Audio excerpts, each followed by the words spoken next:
देता नहीं। अरे आओ ना, आइटम पहले देखो ओकरा बाद भाव बताओ तनी। हई हम कहकी ना बोला इठ के खोला रे खाई बुई जब इठ के। अरे कहां इठ के बोला सुनो बोला। हई हम कहकी ना बोला इठ के खोला रे खाई बुई जब इठ के। काहे कोरा तारो झूठो के बेकार बतिया। सूखा सुखिले हम 100 रुपया बाबू तेल लगा देले हम 100 रुपया।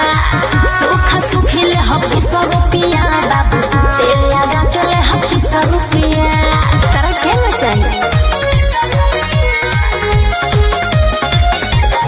Music by Arya Sharma.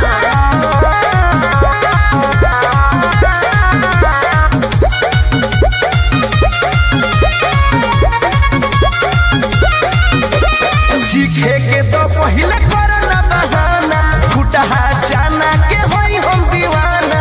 हाथ लगाओ सस्ता नहीं अपन कोरोना कमला भी भइल बसा। जाके तू खोपचा में करो आराम लगे फेल होई तोरे बात हार मतिया। सूखा सुखिले हम 100 रुपया बाबू तेल लगा देले हम 100 रुपया। सूखा सुखिले हम 100 रुपया बाबू तेल लगा देले हम 100 रुपया। बुझे ना?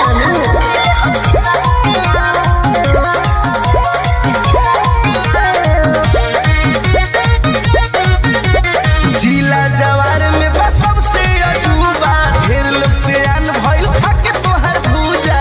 अरे तो ताजा आइटम बा।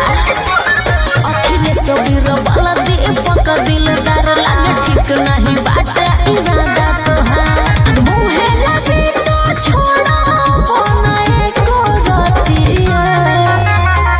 सूखा सुखिले हम 100 रुपया तेल लगा देले हम 100 रुपया।